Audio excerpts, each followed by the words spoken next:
Bandido bom é bandido morto. Uma pesquisa recente encomendada pelo Fórum Brasileiro de Segurança Pública mostra como esta ideia está naturalizada e banalizada no país. Nada menos que 57% dos brasileiros concordam e defendem a tese. Nas cidades com menos de 50 mil habitantes, o percentual sobe para 62%. Conversa comigo o professor e pesquisador da PUC Minas, Robson Sávio, que é doutor em Ciências Sociais e especialista em estudos de criminalidade e segurança pública. Bem-vindo, Robson. Muito obrigado, Vivi. Robson, é possível identificar as razões históricas para esse sentimento expresso aí na pesquisa? Sim, nós temos vários elementos que nos permitem ver um pouco no caldo cultural que forma a nossa sociedade, uma série de elementos que de alguma forma nos ajudam a entender essa situação. Por exemplo, uma sociedade que sempre foi muito marcada pela violência, né? E que tem nas formas de superação da violência o próprio discurso da violência, né? E isso é aprendido inclusive nas relações sociais primárias, por exemplo, no âmbito da família. Quando você diz que é uma sociedade violenta, no que a nossa sociedade é mais violenta do que outras? Em vários indicadores. Se você pegar, por exemplo, que no Brasil tem o maior número de homicídios do mundo, 60 mil pessoas por ano, já mostra que não tem nada de um brasileiro que é cordial, pacífico e bondoso.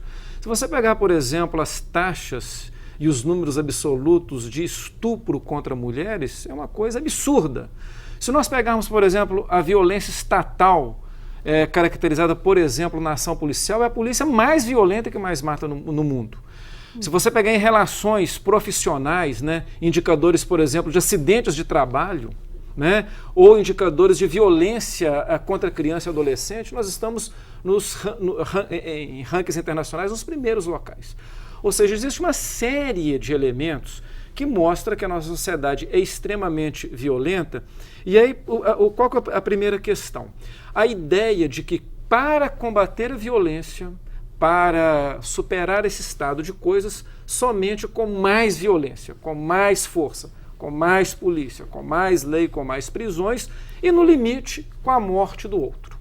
Agora, essa construção dessa ideia, né, de reação à violência com mais violência, ela parte de todas as camadas sociais, ela tem uma origem, né, quer dizer, ela tem um caráter, quer dizer, a origem cultural dela mesmo, né? Ela tem alguma coisa a ver com o Estado, não? São uma série de questões, né? Essas questões de comportamentos sociais, um conjunto de variáveis formam a cultura e o modo de vida de um povo, né? E que a gente tem que ter cuidado para não isolar esses elementos e entendê-los na sua complexidade. Por exemplo, nós temos uma relação entre público e privado muito enviesada no Brasil. A relação com o Estado, com o que é público e que é coletivo, que é muito desprezado. Nós temos um sistema de justiça criminal altamente seletivo. As pessoas, elas percebem no cotidiano, e agora têm percebido muito mais, como que um sistema que é feito para processar a justiça age protegendo determinados segmentos em detrimento de outros. Se a gente pegar, por exemplo, esses indicadores da violência, você veja bem, somente 10% dos homicidas, daquelas pessoas que matam, no país que mais mata no mundo, somente 10% tem uma pena definida. Ou seja, no Brasil, é quase um incentivo matar um outro, quase que não tem nenhum risco, o risco é pequeno. Então você tem um problema... Então você está dizendo que na impunidade, na noção de impunidade, pode estar um incentivo para essa solução violenta. Na noção de que aquilo que é controlado pelo Estado não tem nenhum valor. Nós temos um elemento da nossa cultura religiosa, né? Como num país que 90% das pessoas se dizem cristãos, sejam católicos ou protestantes, e que o principal mandamento do cristianismo é amar o próximo como a si mesmo, inclusive o seu irmão. Como você pode ter uma pesquisa, 500 anos depois do início do processo de evangelização, você pode ter uma pesquisa dizendo que 70% das pessoas acham que bandido bom é bandido morto. Agora, tem outros elementos que nós vamos tratar, tem a questão da mídia, como é que influi nesse comportamento. As diferenciações nos vários grupos sociais, por exemplo, ao mesmo tempo que numa cidade que é muito tranquila e que começa a aparecer a violência, as pessoas ficam muito amedrontadas e acham que é com mais violência, mais polícia, mais leis draconianas que vai resolver. Se por um lado o medo e a insegurança pode provocar esse tipo de sentimento, por outro lado, nas pesquisas que nós temos sobre cultura da paz, mostra que quando as pessoas começam a compreender que elas são sujeitas de direito, que o outro também tem direito, que construir civilidade é uma rede de respeito mútuo e não de ação predatória o tempo todo, as pessoas mudam de ideia. Então também nesse sentimento difuso... Só desculpe, só te interromper, tem algum movimento, quer dizer, que seja um contramovimento em relação a esse sentimento né, Tem. De violência, contra a violência? Existe alguma coisa sendo feita, alguma canalização assim de comportamentos, de ações para se contrapor, né, esse sentimento? O primeiro dado, Vivian, é que 33% das pessoas não concordam com essa afirmativa. É 1/3 da população. Numa sociedade que é permeada tanto pelo sentimento de vingança, de punição seletiva, de desconfiança nas instituições de justiça, numa mídia que de alguma forma é uma propagadora desses meios extralegais, digamos assim, de enfrentamento da violência, você ter 33% de pessoas que não aceitam esse discurso, esse é um dado muito relevante. Primeira coisa é essa. E a segunda coisa é como que esse discurso da violência do bandido bom e do bandido morto, ele vai, na verdade, penetrando a sociedade, mas de forma um pouco irrefletida. É igual eu falei, quando a gente faz pesquisa em profundidade, que mostra para as pessoas o que significa isso na prática, por quê? Porque no senso comum, e isso a mídia tem também um papel fundamental, o outro, o diferente, sempre é perigoso. E na nossa cultura, nós temos um grande problema. Ao lidar com o conflito, nós não vemos no conflito uma positividade, algo que pode nos fazer crescer e melhorar e ver os nossos problemas. Nós temos no conflito algo que deve ser enfrentado como eliminação ou combate ao inimigo. Obviamente que nem todos os conflitos eles devem ser tratados dessa forma. Quando nós mostramos para as pessoas que quando elas falam que bandido é bom, bandido é morto, isso significa que qualquer um de nós, seres humanos, sujeitos de direito, podemos ser os algozes de nós mesmos, ou seja, ser vítimas desse discurso, e as pessoas entendem essa lógica, muitas vezes elas refletem e se reposicionam, né? Eu gosto muito de dizer um caso de uma vez que eu estava num carro com uma pessoa escolarizada, né? E eu faço esse recorte que nem sempre a escolarização tem a ver com a educação, porque era uma pessoa muito escolarizada, mas não tinha educação para a cidadania, e passava numa emissora de rádio, num programa policial, uma notícia de que um adolescente tinha feito um furto na Praça 7 aqui em Belo Horizonte. E ele falava comigo, eu acho que esses pivetes tinham que ser todos mortos, eliminados, fazer carvão com isso daí, desse jeito. É claro que fiz várias ponderações para ele. Dentro de poucos minutos ele recebeu um telefonema, e eu vi que esse sujeito ficou totalmente sem jeito. Ao terminar o telefonema, ele disse: tenho que ir para casa imediatamente. O meu sobrinho acabou de ser preso na Praça 7. Mas ele é um sujeito excelente, de boa família, deve ter sido um mau elemento que levou ele para praticar um crime. Eu falei, mas você acabou de dizer que essas pessoas devem ser mortas, exterminadas. Agora, você está entendendo a lógica? Quer dizer, o discurso sempre vale para o outro. Pro outro. Agora, uma coisa que chama atenção na pesquisa, que à medida que o nível social sobe, aumenta também o percentual de pessoas que pensam dessa forma. Né? Entre as pessoas de nível social, entre os mais pobres, esse nível é alto, mas ele não é tão alto. E é interessante que são as estatísticas também que mostram, eu não tenho esse número aqui para expressar pontualmente, mas nós sabemos que as próprias estatísticas mostram que no Brasil as maiores vítimas da criminalidade são os mais pobres. Exatamente. O que explicaria essa aparente contradição? Bom, em primeiro lugar é o seguinte, quando nós trabalhamos, visitamos ou moramos numa comunidade periférica, que é apresentada pela mídia como o lugar mais perigoso do mundo, é claro que existem várias formas de violência. Por exemplo, a violência de disputa de território ou de comércio do tráfico de drogas muito armado, isso vai gerar homicídios, por exemplo. Mas não obstante essa situação, você vê relações vicinais de amizade, compadrio, respeito muito grandes. A juventude participando, né? Quer dizer, há uma preservação de laços afetivos, vicinais e de respeito, mesmo num ambiente degradado por esse tipo de violência. As pessoas mais simples, elas tendem, nos momentos mais difíceis, nas situações mais difíceis, serem mais solidárias. O grande problema, Vivi, é que o discurso, como ele é produzido, e não refletido pelas pessoas, faz com que a maioria das pessoas assuma o discurso sem refletir na própria consequência daquilo que ele está falando. Por outro lado, nós temos no nosso modelo de sociedade, nós até discutimos isso aqui no outro contexto, segmentos que têm alto poder de vocalização e privilegiados numa sociedade tão desigual que, temendo perder privilégios, acham que a única forma de resolver os problemas da violência é eliminando o outro. Por isso, reforçam esse tipo de discurso.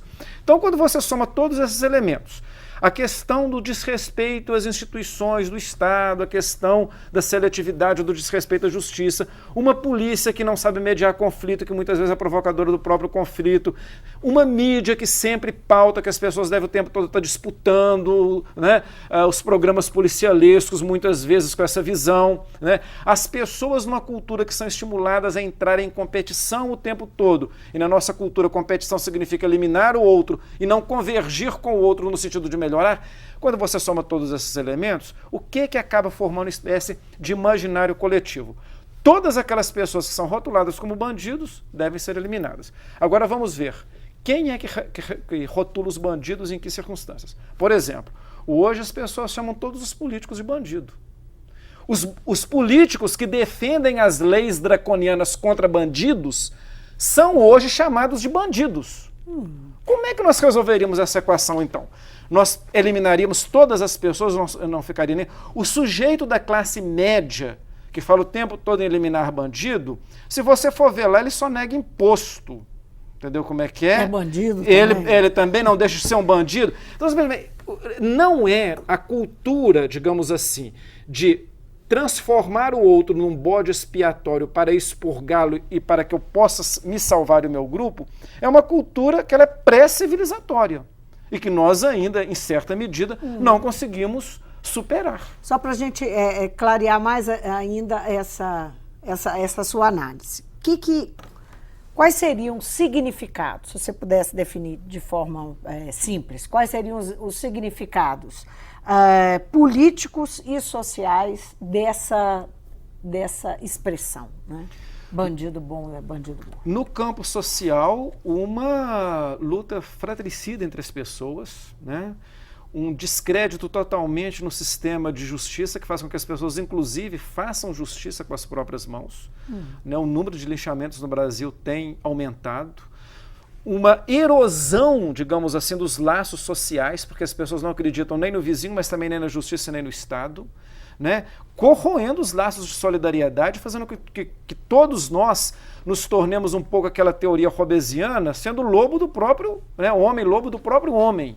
Quer dizer, uma situação de erosão dos laços sociais muito perigosos. No campo político, o que é que nós vemos isso? Isso pode ser muito bem visualizado na situação que nós vivemos hoje. Quer dizer, o que esse discurso de destruir o outro a qualquer custo produziu, por exemplo, no campo da política institucional? A ideia de destruir um partido, por exemplo. Significou, na verdade, a destruição de toda uma estrutura de sociedade que, funcionando bem ou mal, regulava um pouco a vida da sociedade. E agora nós vemos um pouco nesse caos, né? Uma sensação de que as instituições elas não têm nenhuma referência, de que vivemos governados por pessoas que não têm a menor condição, não podemos confiar mais em ninguém, cada um salve-se quem puder, né? As instituições totalmente sem nenhuma referência, inclusive instituições fundamentais, como, por exemplo, o Poder Judiciário, que sempre foi seletivo, como diz o professor Fábio Conder Comparato, seu DNA na colônia já era de seletividade, mas que nos últimos tempos isso ficou muito claro. Então, veja bem, as consequências sociais, políticas, eu diria até religiosas, elas são graves. E mais do que isso, você conviver numa sociedade com 60 mil mortos por ano, 50 mil estupros declarados, mas as projeções são de 500 mil, como se isso fosse naturalizado. O que acontece na prática? Na prática, Vivian, e isso é terrível, nós já vivemos um genocídio no país. Quando eu pego a radiografia desses 60 mil mortos que acontecem no Brasil, 70% são jovens, negros e da periferia. Pois é, o retrato social daquele que é identificado como o bandido que é bom e que devia estar morto, é esse? É assim que você definiria esse retrato social? Sobre essa construção desses setores que têm alto poder de vocalização, é esse o inimigo. Por isso que se reforça tanto esse discurso. E é aquilo que você falou, a questão traumática que tem a ver, inclusive, com a situação da educação, é que as próprias vítimas, por questões de educação, de pouca participação política, por não conhecimento dos seus direitos, eles também acabam assumindo esse próprio discurso, esse mesmo discurso, né? E, na verdade, inclusive, com as consequências. Se você vê, por exemplo, hoje pesquisas de opinião, aqueles segmentos ou aqueles atores que são os defensores desse tipo de política têm, digamos assim, lastreados no seio da sociedade uma quantidade imensa de seguidores. Como é que você relaciona essa cultura que você está destrinchando para nós na sociedade com o comportamento da polícia? Você já fez uma referência aí, a polícia em geral, né?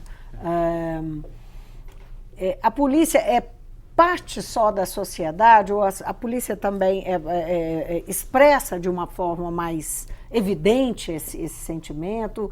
É isso?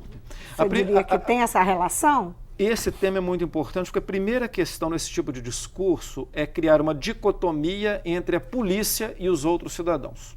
O problema é que no Brasil não tem polícia e os outros cidadãos, tem várias categorias de cidadão.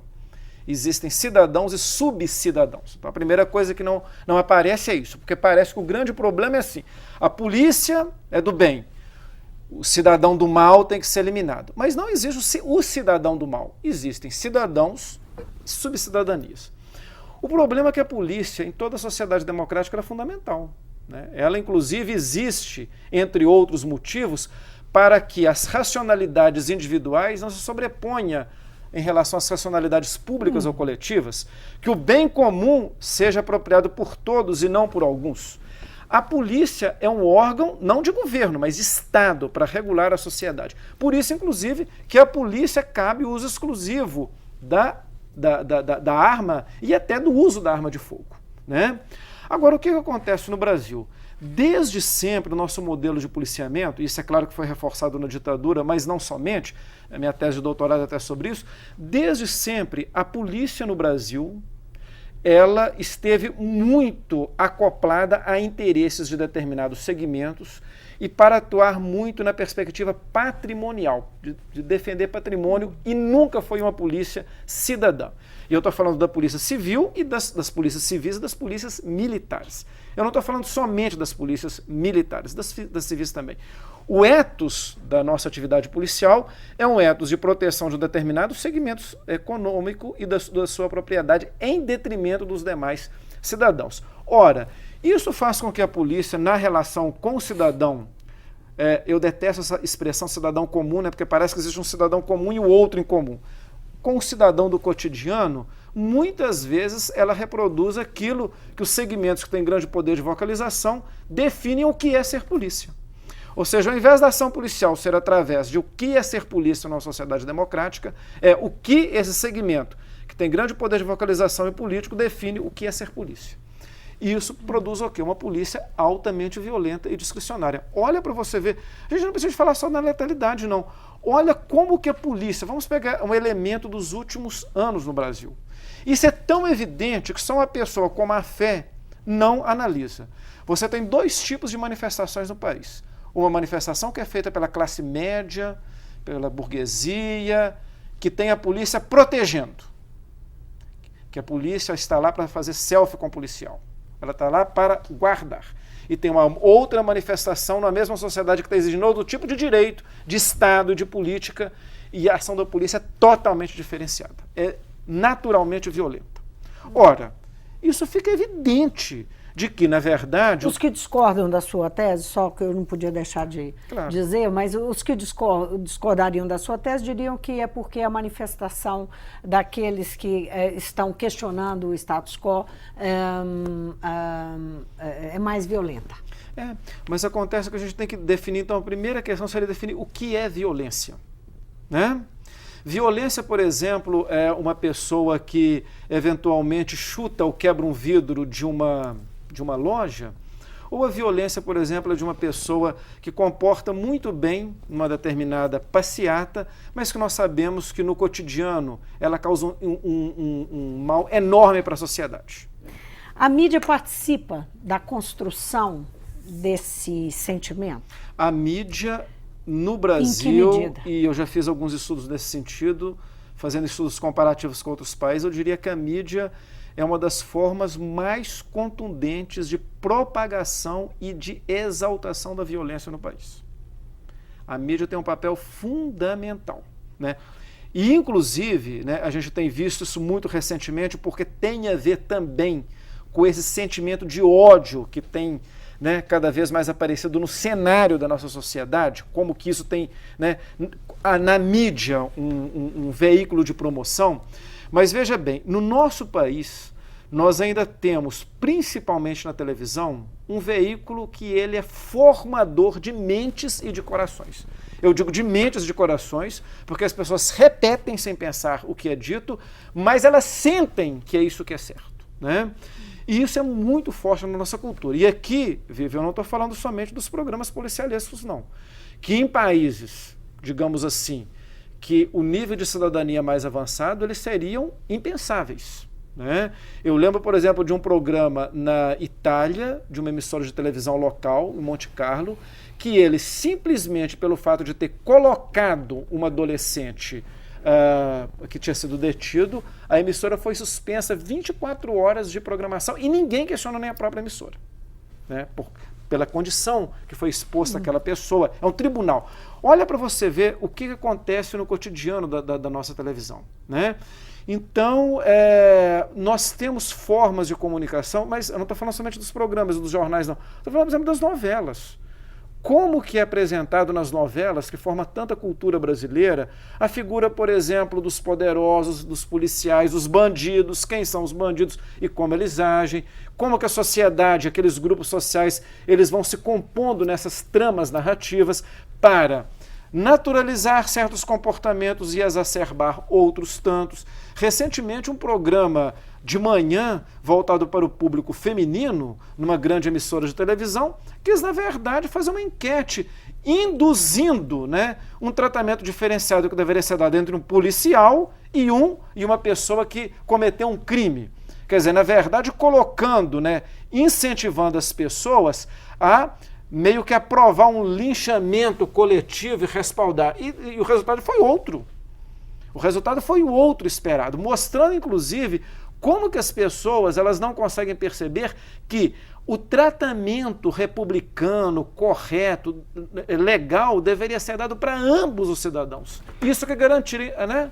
Essa nossa conversa está tão boa, infelizmente o nosso tempo acabou. Eu tinha tantas outras coisas para te perguntar, porque é um assunto extremamente instigante, mas eu não posso deixar de fazer uma última pergunta que eu queria que você fosse bastante objetivo. Nós podemos dizer que nossa sociedade está doente? Que isso faz parte de uma doença social ou somos nós mesmos? Essa é uma questão que tem sido objeto de muita discussão. É claro que se nós formos analisar os indicadores de violência, de violências, porque não são somente os crimes da nossa sociedade, nós somos uma sociedade muito adoecida, tá?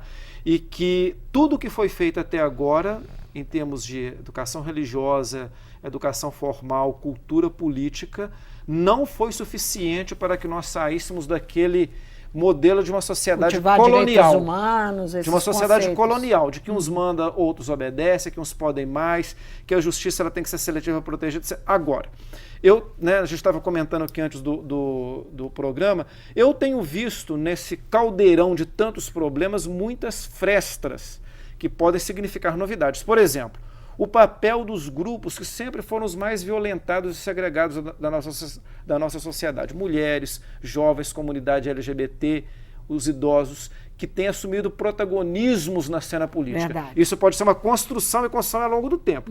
Isso é que no momento em que a sociedade está muito degradada, porque tudo também está aparecendo, né, digamos assim, usando um termo meio de esperança cristã, no meio das cinzas, começam a brotar sinais de resistência. Eu acho que isso é alguma coisa que ainda pode nos esperançar. Não da esperança de esperar, porque a esperança de esperar fica aqui quieto, é de esperançar-se, no sentido de colocar a caminho, buscar soluções para que a gente enfrente essas mazelas da sociedade. Depois dessa conversa, ainda bem que você disse isso. Muito obrigada. Obrigado, Vivi. Eu conversei com o Robson Sávio Reis Souza, ele é pesquisador e professor da PUC Minas, doutor em Ciências Sociais e especialista em estudos de criminalidade e segurança pública.